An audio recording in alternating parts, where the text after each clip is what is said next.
Welcome, everyone. I'm super excited to have Jeannie Kingma with us here today from Pella, Iowa. I met her through one of our board members, Randy O'Donnell, who works at Genentech. He was at an LEI conference, the LEI Summit last year, and heard her speak and was really inspired by what he heard from her. And when I was talking about, hey, what new information could we put out in front of the Northwest HVAC group? He's like, you should try and see if she could come and speak to you guys. So I'm super excited that she said yes. And I am going to turn this over to her for a deeper introduction into herself. But the topic of this webinar is creating a lean product and process development ecosystem. So I'm excited to hear what she has to share and learn today. So feel free to go on. I think most of you are on mute. On the bottom left-hand corner of your screen is the mute button. And then we will have time for some Q&A through at the end, a little bit in the beginning or in the middle, and then again at the end. If you have a comment or a question, please put that in the chat and we'll be able to kind of keep a running dialogue and get back to that. All right, without any further ado, I am going to turn it over to you, Jeannie. Thanks so much. Thank you, Jennifer. Appreciate the time. It's just exciting to just share lean and talk with other lean people. So thank you for giving me the opportunity to share this. So I'm just excited to be here and be with this group. If you ever do want to reach out, I can give my contact information. If you want more information, I will share slides. And if you want to view it later. A little bit about me. So I work for Pella Corporation. I've been here 23 years, I guess, and yeah, 23 years. And I currently work in our IT organization, supporting what's called intelligent operations. And I've been on this lean journey with our corporation for the last 8 years, really back since 2016-ish, I'll say. We've been on this journey and I've been in various capacity leading groups or being a part of experiments that we're running with teams. And so we'll just share that journey with you today.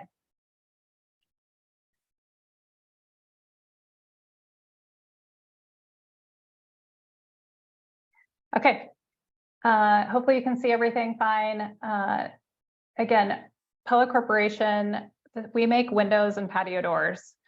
And we're distributed mostly across the United States. So just giving a little lay of the land about Pella a little bit before I get too deep into our lean journey. We're a privately held organization and we're coming up upon our 100-year anniversary. So we started in 1925 and in 2025, we'll be hitting our 100-year anniversary. So that's exciting. We have a strong brand with high accolades for our innovation and quality, and both of which have been strengthened with our lean product and process development journey.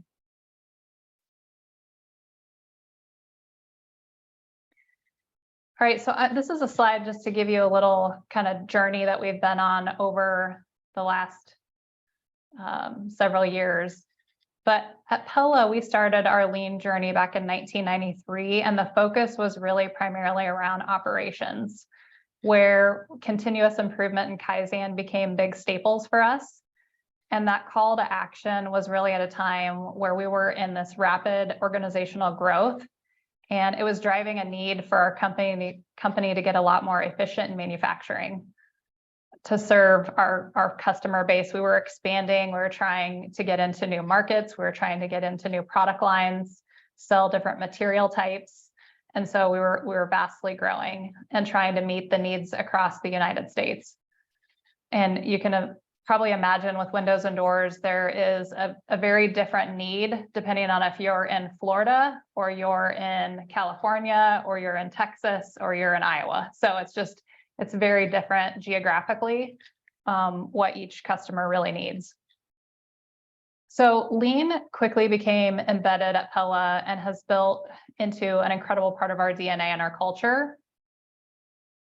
And so fast forward then to 2016, and we found ourselves in a situation where we were delivering high quality products and processes, but we were super, super slow to get to market.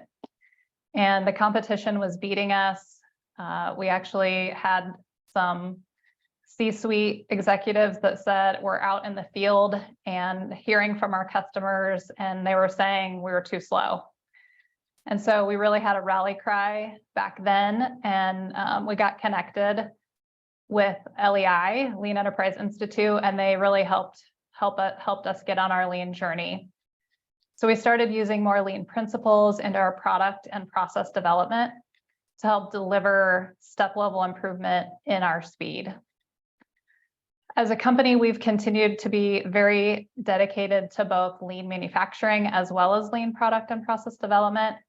And you'll hear, if you were to talk to any of our lean leaders, they would tell you a lean journey is super hard. It is not something that is easy, and it is a pursuit of improvement that really takes, it really never ends. You really just keep staying on this journey of continually improving, and but it's worth it. So it's hard, but it's definitely something that our lean leaders would say, just do it and keep doing it.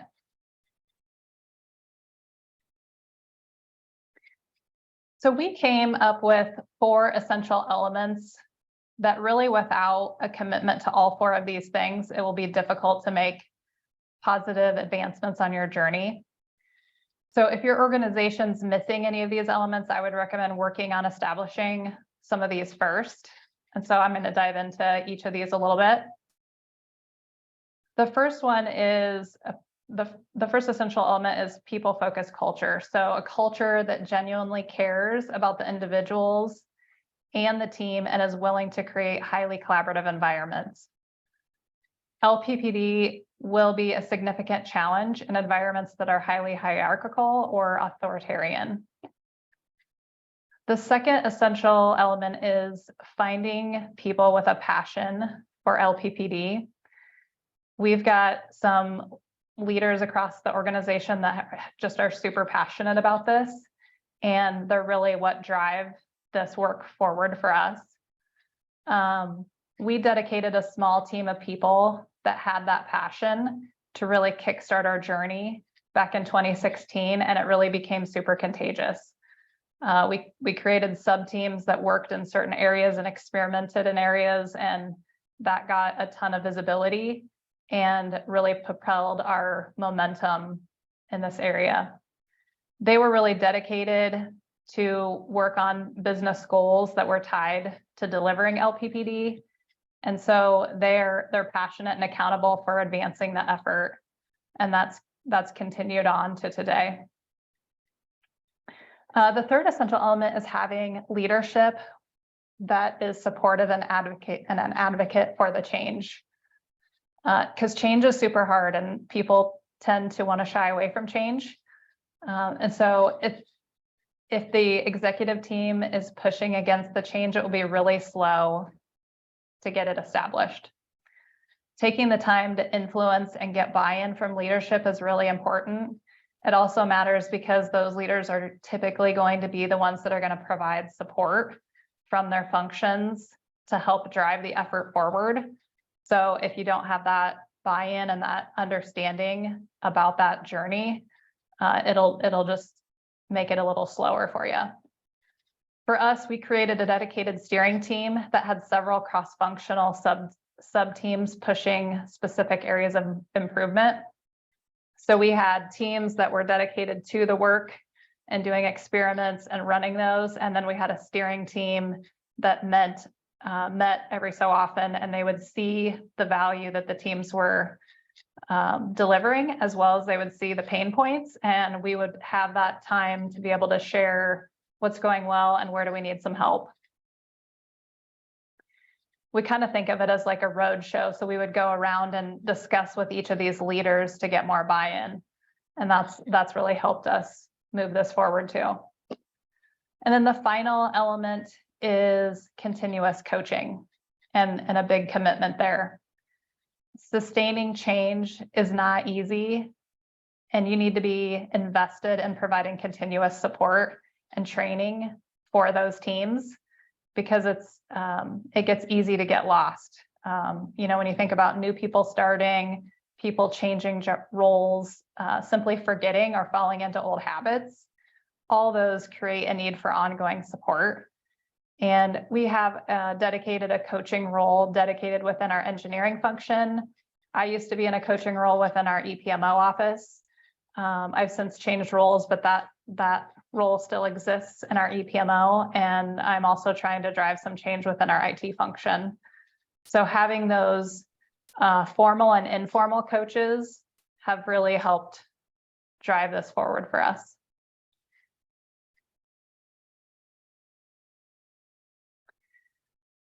LEI, Lean Enterprise Institute, that I mentioned before, they've really been key for us, and they've been a coach that we've continued to invest in. Their senior advisor and LPPD expert, Jim Morgan, who you can see in the bottom corner here, he published a guiding principles for LPPD, and we're going to share that as a read for you post after this session today, so you'll be able to read that when you have time. He at Pella, we tried to use these 6 principles to really think about how do we ensure that we're on track to continue our LPPD journey. So this would be a great place for you to start if you're looking for different places to begin. And as we go through this presentation, we're going to share specific tools and processes that we've incorporated at Pella and how they connect to each of these principles. So it'll give you a little bit of a day in the life. I'm going to explain what each of them mean, and then I'm going to share a little bit of a tool or how we've utilized each of these principles. So the first one's putting people first. This is a practice for designing to help people reach their full potential. This sets the team up to deliver great solutions for our customers. Understanding before executing. This is taking time to truly understand who your customer is and fully define what you're going to do and why, and then set the team up to efficiently deliver that value for the organization and serve your customer well.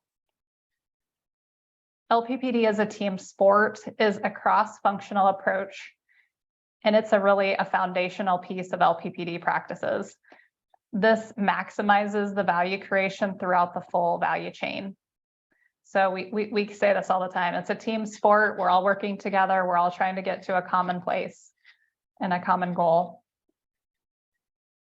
Synchronizing workflows. Organizing and managing work concurrently is what this principle means, as opposed to more of in a series or a waterfall.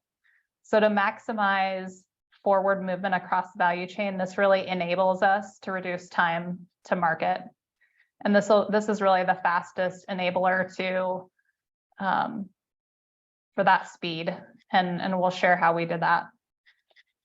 Learning and knowledge reuse is an LPPD ecosystem that encourages rapid learning and has mechanisms to capture that knowledge so it can be reused in the future. And then this helps with efficiency and to build a long-term competitive advantage for you. And then lastly, the 6th one here is designing the value stream. It's easy to get stuck in a cycle of optimizing in sub areas of the value chain or optimizing in silos. So if you're thinking about functional silos or within teams, but optimizing for the best solution for the total value chain leads to the highest value. All right, so now let's dive into how we brought these to life. I'm going to go through probably the first 3, and then I think I'll stop and see if anyone has questions or feedback, and then I'll give you some time at the end too, but want this to be interactive for you too.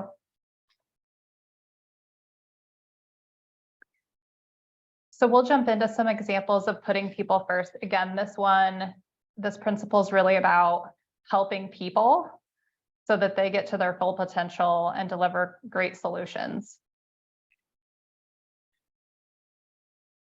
So I want to go back a little bit on this one and talk about the important foundational elements for success on our LPPD journey. We mentioned having a people-focused culture is rooted in caring for and developing the team.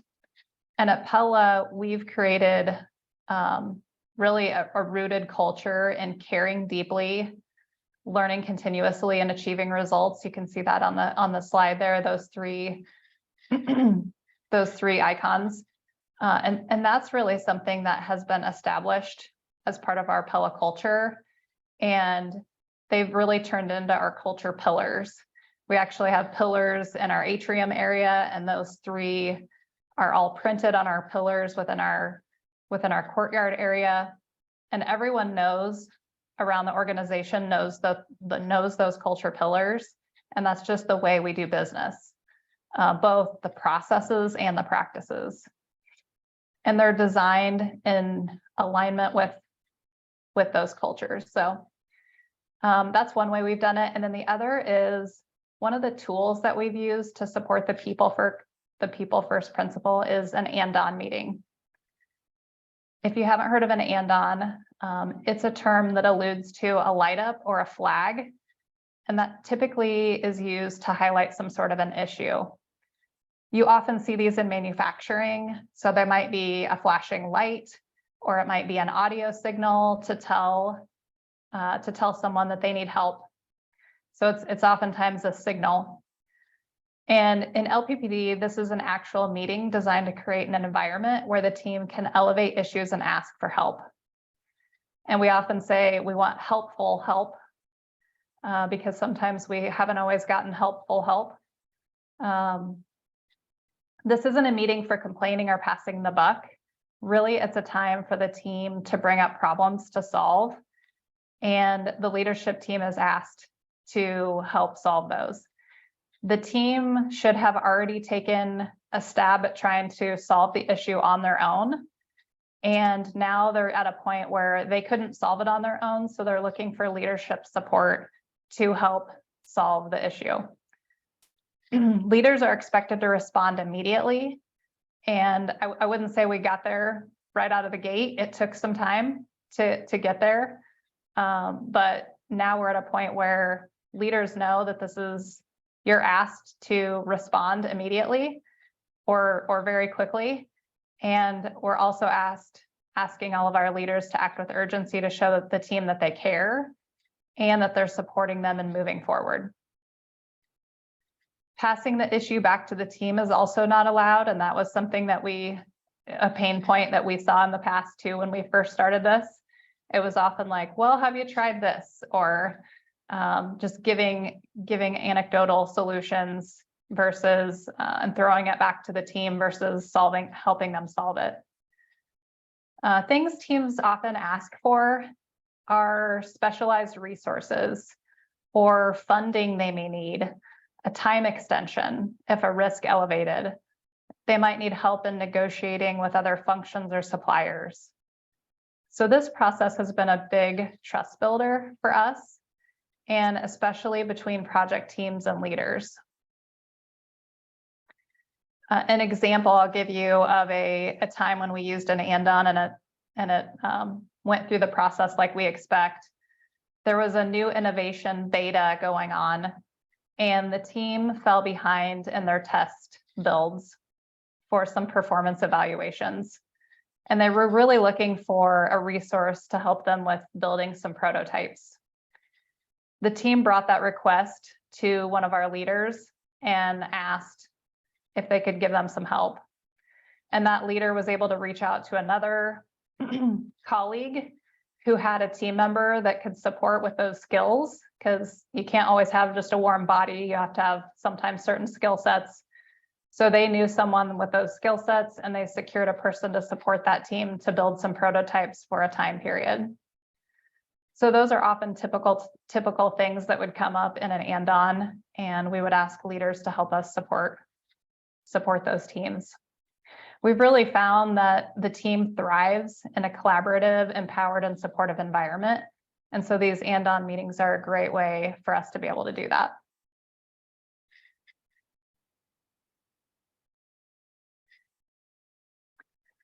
Understanding before executing. This principle, again, to remind you, is to truly take time to understand your customer and clearly understand the purpose and the requirements before we get into the project to build a better solution that meets our customer need. I'm going to give you a real life example quick. It's kind of basic, but hopefully it gets the point across. If I go to the grocery store, for example, and I really have no idea what I plan to make, it's likely going to end up in kind of a bad experience for me, because I'm likely going to buy some ingredients I didn't need to buy, and I'm likely going to miss ingredients I should have bought. And then when I get home, I'm going to be frustrated because it's likely going to take me longer. I'm either going to have to reloop because I'm going to have to go back to the store, or I'm going to have to pivot and do something different, and it's just going to take me more time. So just wanted to give you kind of a basic example of, if we understand before we get into it, we have a better result. So one way we have tackled this one is we developed a tool that's called a concept paper. And we actually developed this last year. And I shouldn't say we developed it. LEI brought us a concept paper years ago, and we've tried it and it didn't work. But their concept paper was similar to what they used in the auto industry at the time. And it's like a 25 to 30 page Word document. It was lots of detail. And we knew that trying something like that with our team probably wasn't going to work. So we simplified this down and made it into like a 2-page document. And this, what I'm going to share here, is just a snippet out of that 2-page document. But this was a lot more manageable for our team to get their head around and understand the purpose.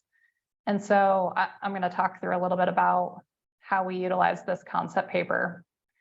But it really helps us understand our customer and help the team understand what we're trying to achieve. Because what we found was we were sometimes getting weeks or months into a project, and we were not aligned as a sponsor group or even the team on what the purpose was. And you can imagine that's probably creating pain and frustration and reloops within the team. So if you look at the section, on the concept paper there on the right, you can see the people, the purpose, and the timeline. I'm going to talk about the purpose first. It's really the what we need to achieve is creating through that cross-functional alignment. And the sponsors and the team at the top are really the ones that are going to help drive this, but setting those purpose statements of why we're doing this and what we're doing, and understanding the goals and objectives is really what's key. So we know that when we get to the end, what success should really look like. Defining the roles that are needed along with who's responsible is also a big driver for us, because it really creates that ownership across the team of who will execute this, complemented with the leadership that will help support it. And then we need to be clear too on the timeline, when the work will happen and key milestones, and track progress towards those goals. So early on, it may be, what do we need to go learn? And then as we get into more of our execution, once we understand what we're going to go do, then it's more tactical of what we need to do to get through our execution stage.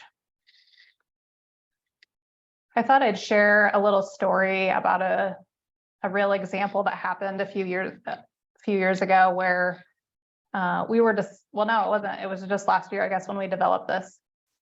We were discussing goals and objectives for a particular project with a few sponsors.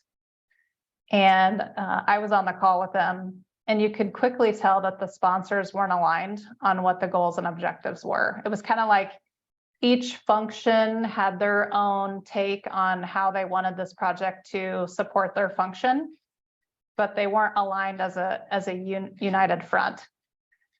And I was really proud to see one of the sponsors stopped the group and said, if we sponsors don't understand this project and don't understand the objectives, how do we expect the team to understand and execute successfully? And that was a real huge step for this tool becoming more ingrained and more established, because now those sponsors started to see the value in this.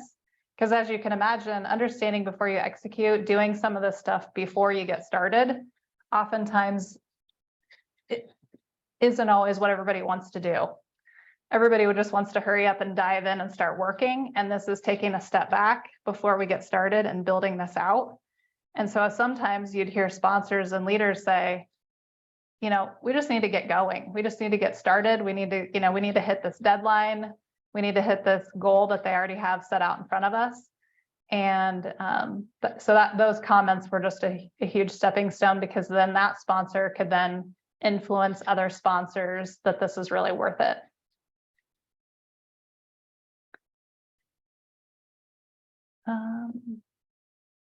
I'll do one more and then we'll take a little, see if anyone's got questions, take a little break.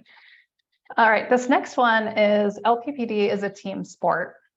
And this principle is to remind us that we're really on one team. Even if we're working across functions, across the enterprise, we really want to be successful together. And so a team sport takes individuals across working hand in hand, all the way from the initial concept, all the way through execution and the value creation. So a tool we want to share with you it's called Obeya. If you haven't ever heard of Obeya, you'll hear what it is here in a minute. I'm actually going to share a little video with you, and hopefully it comes through okay. If not, we'll share the video afterwards. But it was really built as an internal hype video. And this was to really build awareness around what Obeya is. It helped build that adoption by hearing from our leaders and fellow team members on how this was solving challenges for them, and created a culture we really needed to accelerate our results. And I would say those things worked, because we saw a real shift in the way the project team started working and transforming. And we quickly moved from a few pilot rooms to a dozen or more rooms within a matter of a year. And then just started seeing it was more of instead of a push, it was more of a pull. And everyone was asking, are we going to have an Obeya room? Are we going to have an Obeya for this project? And so we could really tell that everyone was seeing the value. So I'm going to jump into this video. Is it working? Yes. Trust, transparency, learning, speed, and teamwork Sorry, I think I might have stopped it. are all words that describe the value of Obeya. Obeya is simply the Japanese word for big room. Obeya is a project management process that uses wall space to visually manage project goals, the work, and metrics. We began our journey with Obeya on 2 projects in 2018 and have quickly expanded to using the method on over 15 initiatives. As a result, we are seeing improvements in time to market, along with improved engagement and higher levels of organizational learning.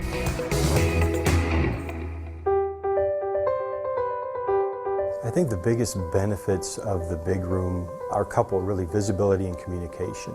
So it's helping the teams see potential obstacles sooner, and because they're getting this early visibility, they're able to respond much more quickly and adapt and keep the project on track.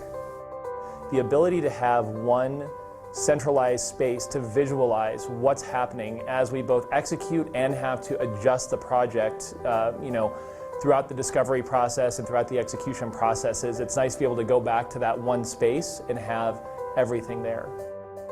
For me, the biggest benefit is definitely the ease of communication between different teams. We aren't always on the same page, but this literally puts us on the same page.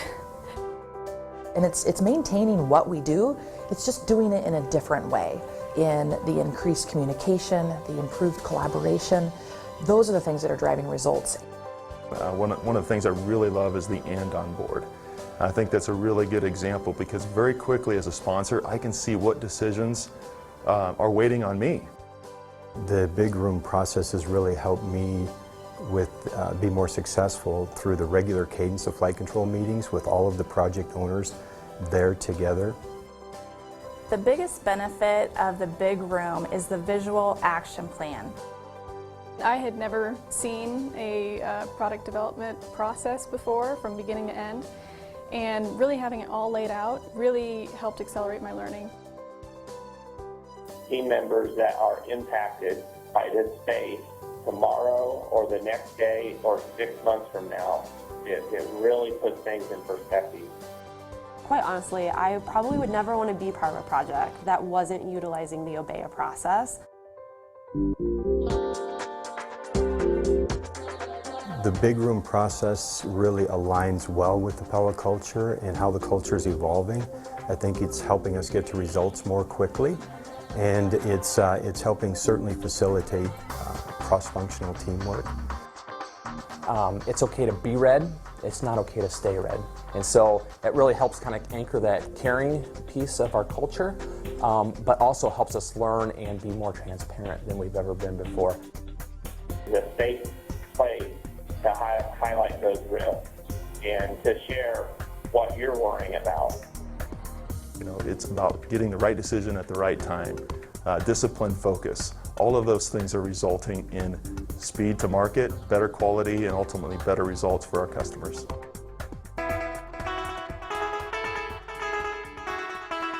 To be open-minded, and I think you're going to get out of it what you put into it. The beauty of it is that once you get over that overwhelming sense and realize that this is the work that we've all already been doing, we can just now see it, you really start to be able to see the connections and communicate much more effectively in the room. Take it slow and try to get someone to walk through everything with you before you really jump in. First and foremost, just to trust and embrace the process.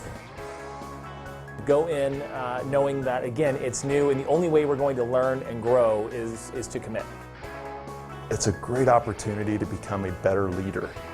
It's really surfacing the leadership competencies and behaviors that we're really driving across the organization. Good. Yeah, thanks for sitting through that. Just thought it would be beneficial for you to see this kind of hype video that we created. You may remember a gal in that video that said she quite honestly may never want to be a part of a project that doesn't use Obeya, and I will say she didn't feel that way at the beginning. And most people didn't. There was some early adopters for certain, but there were some people that it took a while for them to really get on board. And we started to see some team members transform into adopters and really push for this on every project. So it's not always going to be liked at the beginning, but once you start to see the value and see the visibility, it really moved for us quickly. Oops, sorry.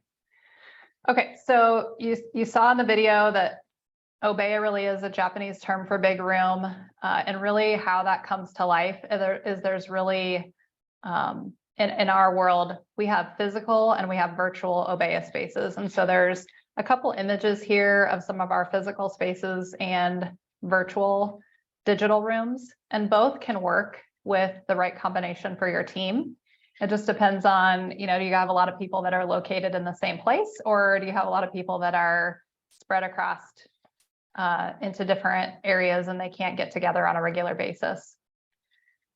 The makeup of the room is broken into 4 walls, and each of those walls represents something different. So there's a customer wall where we really talk about who is that customer we're after. We really start to think about putting information up there like products and markets we're trying to go into, competitor information, all of that stuff that really helps tell the story of the customer. And then we keep referring back to that. We oftentimes will put a purpose statement of why this project is in process, and we'll repeat that purpose statement over and over and over again to where it almost gets annoying, but it keeps reminding us why we're here. There's a metrics wall where we're looking at KPIs and those things that we want to continually track. for progress to tell us, are we getting to the value we expect when we expect to get there? Of course, a schedule wall, which is kind of what you're seeing in these two images of a lot of tasks. This isn't every single task that needs to happen. It's really more the cross-functional bodies of work that our cross functions need to be able to have visible to each other, so that we can see dependencies and we can see where work needs to support other functional work. And that's what really helps us appreciate all those other team members that we're working with. And then the fourth wall is really more for problem solving. And then this tool, when you think about it, it's a social technical system. And one thing we've seen over the years and through COVID now, because a lot of this was pre-COVID, the videos that were created, we've really taken some steps back, if I'm being honest. Like we've really struggled to get back to being in this same place where we were back in 2017, 18, and 19. And we went to a lot of virtual rooms. We do have some physical rooms, but it's taken a while, and we've had to really try to almost help train everybody again on why this is so important, because it's not just the technical side, it's also the social side and the relationships and talking with each other. That is really, it's really making our work visible and being able to talk about it. The main pain and frustration and waste and rework in projects really comes due to issues that from a cross-functional communication standpoint. So this was really a big game changer for us and helped us get on the same page with each other.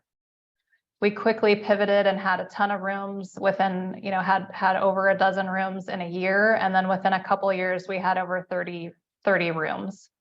And then we started seeing those popping up in our different plant locations. So we have plants spread across the United States, and there was Obeas getting popped up in those manufacturing facilities as well. We started to think about the culture when we started this, and we created signs in each of these rooms that said it's a we mentality versus a they mentality. So we really built camaraderie around, this is a we environment.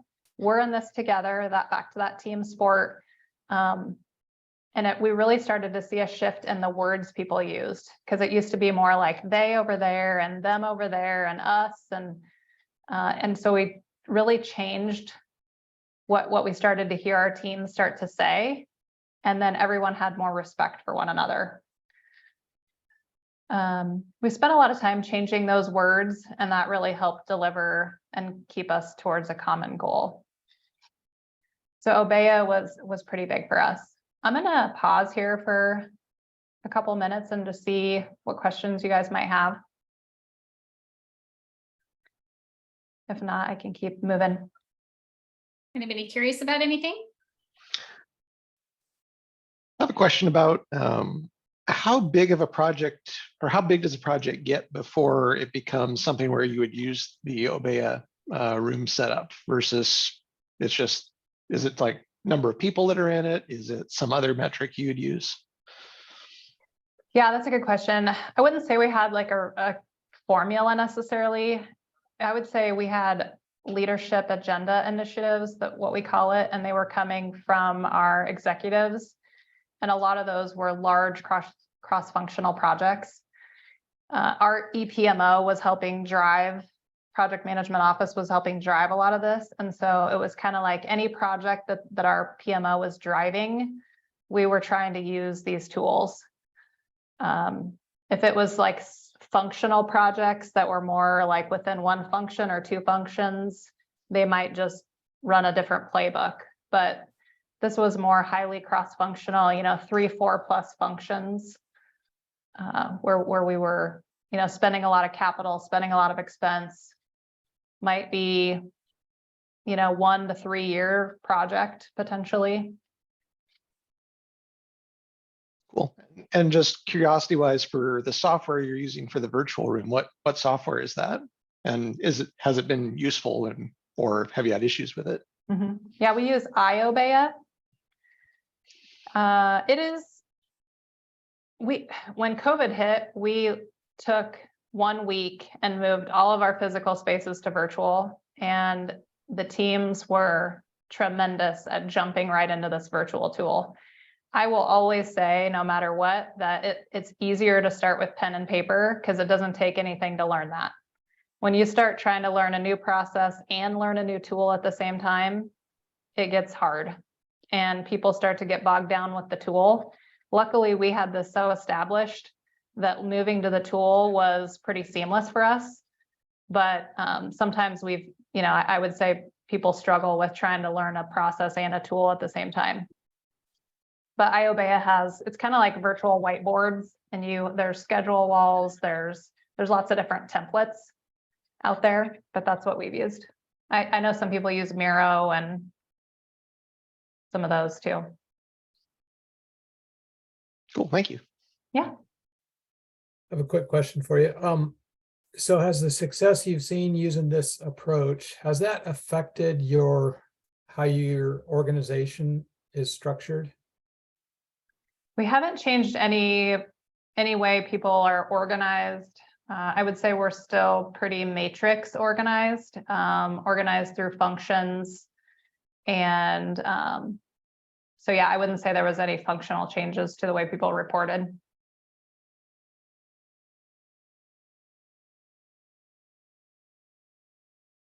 Good. Well, I'm going to keep moving. I've got a few more slides.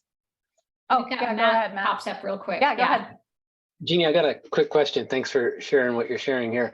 It has to do back with your people first comment and that principle and the on meetings. You said something really that really caught my attention. You wanted leaders to give helpful help. Love that. I'm going to use that. But I'm curious, how did that come about? How did leaders begin to give helpful help instead of just redirective kind of basic non-helpful help? Mm-hmm. It was coaching for a while, and it was coaching on both directions. It was coaching both for the teams to say, you need to be very clear and crisp on what you're asking for help. And we also had to coach the leaders to say, when these teams are asking for help, you need to be able to help support them in that way. And if you can't help support them, let them know so that we can figure out who can help support them. But some of it was, we started seeing people asking very vague questions like, well, I just can't figure this out. And it wasn't like they tried to solve the problem on their own first. So some of it was coaching back to the team. Hey, you guys, have you tried to do anything to try to resolve this on your own? And then if you've tried a few things, okay, now elevate that, but can you ask more specifically what you need and who you need, or what money you need, or what resources, whatever it is. Because then that's easier for a leader to be like, oh, okay, that's what I can go get you. That's easier for me to go after. Thank you. Mm-hmm. Okay, thanks for the questions. All right, synchronizing workflows.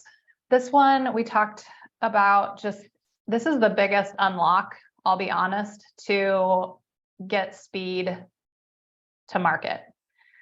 And it's something we still struggle with and we're still working on. And actually it's something that we're going to spend more time focusing on in the next year. But it's how do you do work more concurrently versus doing it waterfall or in batches.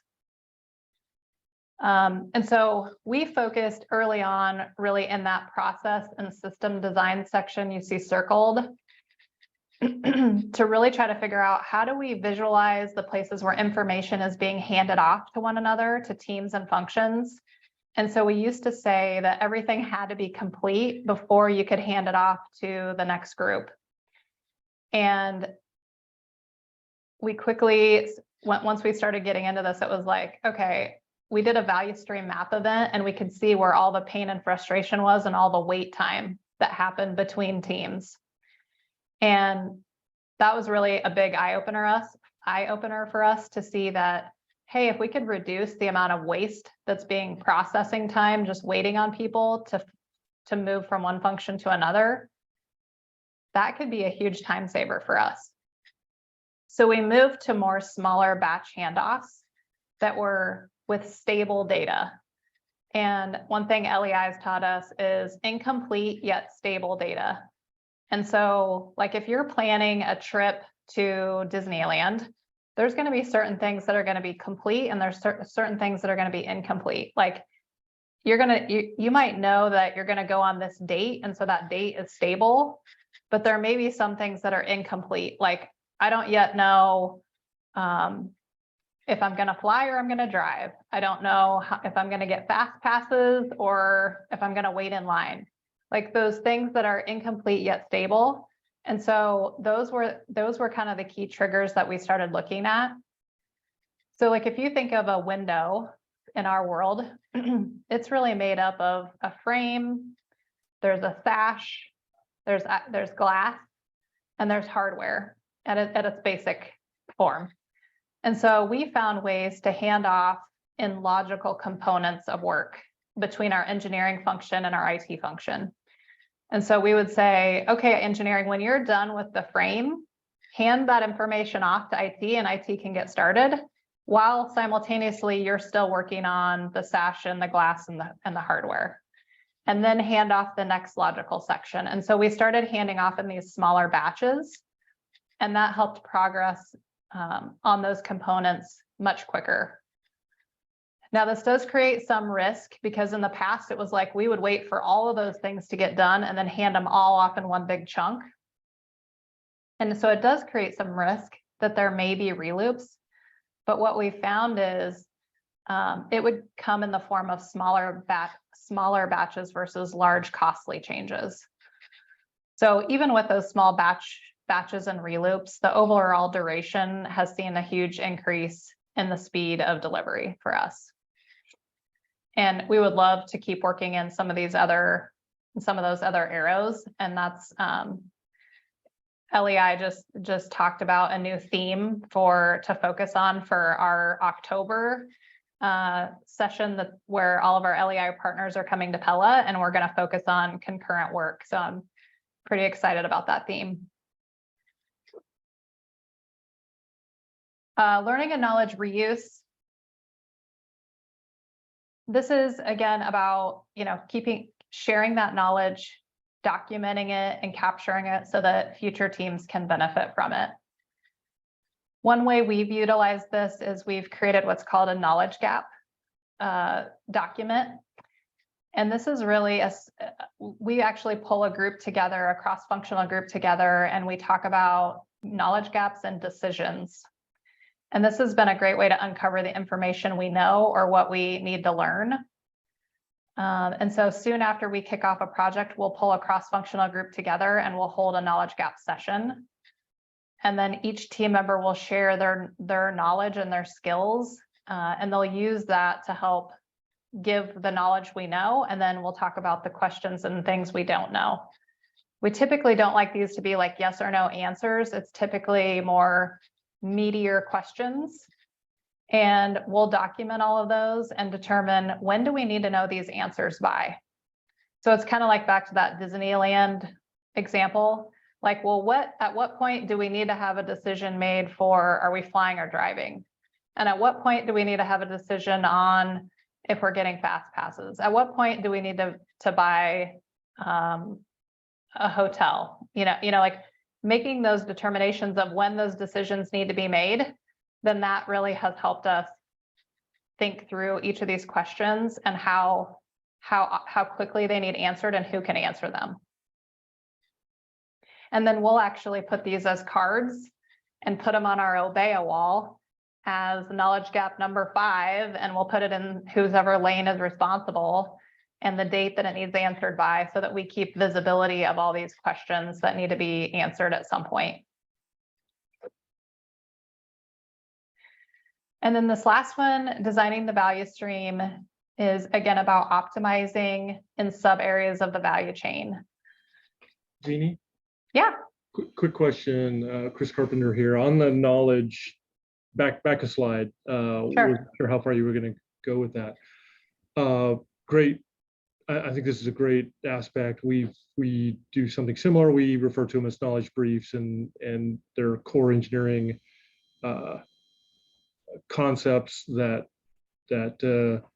like yours, not just yes or no answer. Typically, we look for relationships. How does X affect Y, which then allows you to reuse it for other problems down the road. One of the challenges we have is the knowledge repository that we're using. Since it's really valuable information to us, we kind of keep it locked up, and knowledge sharing is difficult.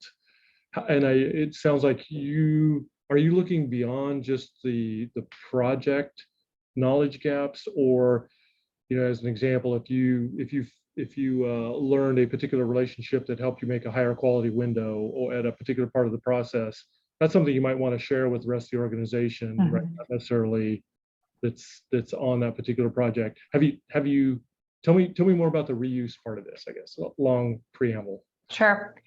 We have SharePoint sites, Microsoft SharePoint sites where all of our project information all lives.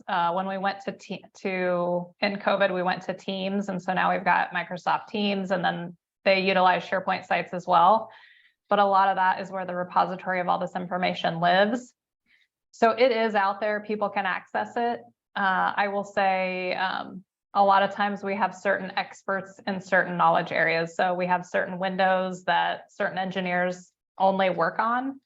And a lot of times you continually go back to those knowledge experts because they know the life of this product because they've been a part of it for so long.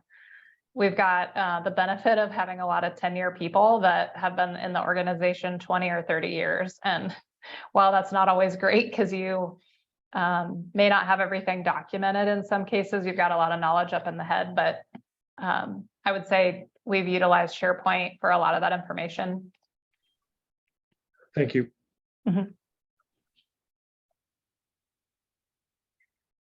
Okay, designing the value chain or the value stream. We use this process called operational readiness level. We call them ORLs. And this was something we took away from a trip we went to Herman Miller office furniture in Michigan several years ago. They had something that was called an MRL, a market readiness review. We really liked the concept of what they were doing, and it was really taking different spots within the product and development process and assessing readiness. And so we took theirs, modified it, kind of made it our pelletized way and made it a little different. And so in the early stages, it's what are we learning? And then in the later stages, it's are we ready for launch? And so what it does is it checks readiness along the value chain through 8 specific integration points. And this is scalable depending on the project size you have or the complexity. If it's very complex, you probably need to do all 8 steps. If it's less complex, you know, there's a couple scale options.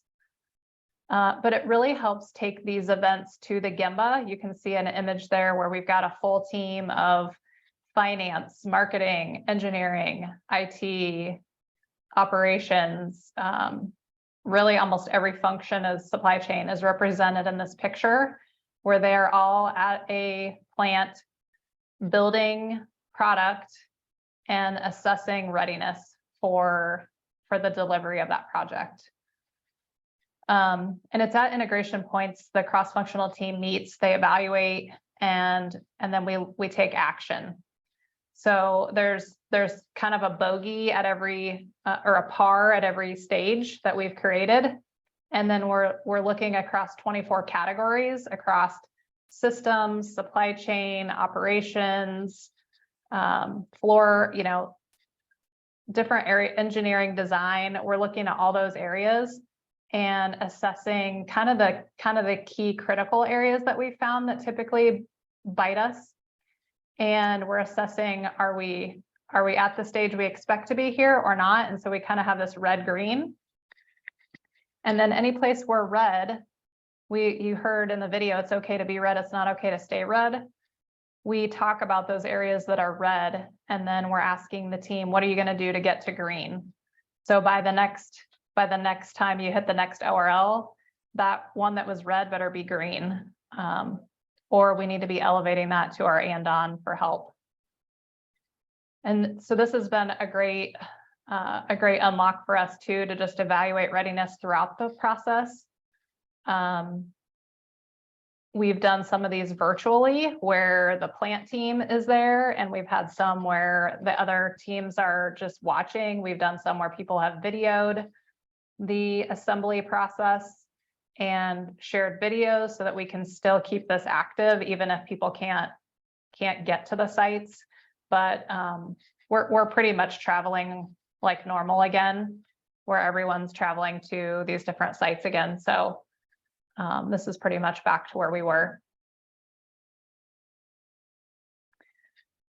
That's really it for those 6 principles. So now I'm just going to jump into our journey a little bit more. So we're really focused in 16 through 18 on time to market.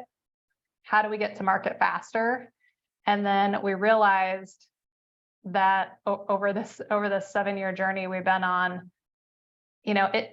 we took some pivots because we realized we got really fast at getting to market, but we really left our manufacturing team with some mess to clean up because they weren't ready to take on that speed as fast as our product development was. So we focused on a couple tools and processes, and we've really started to shift our mind to thinking more to time to value. How do you get to the full value that we expect to get to? And that's really where we've been in the last few years to think about that.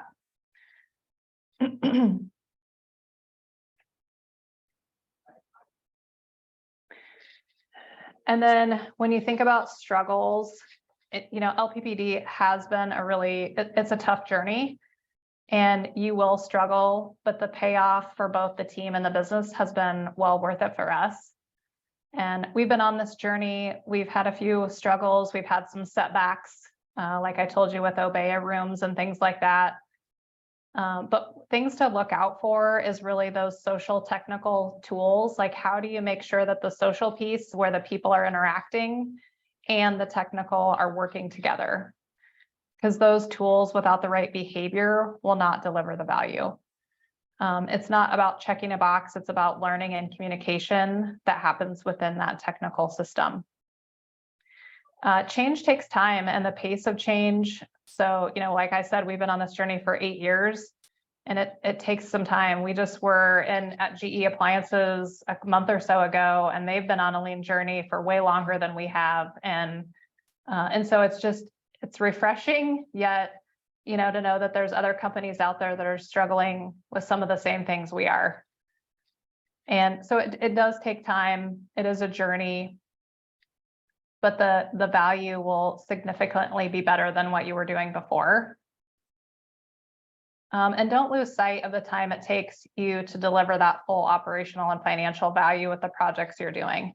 If you focus too much on the time to market, you might eliminate steps in the process that are necessary to launch effectively. So both metrics matter, time to market and time to value. So make sure both are in your sights as you develop your ecosystem.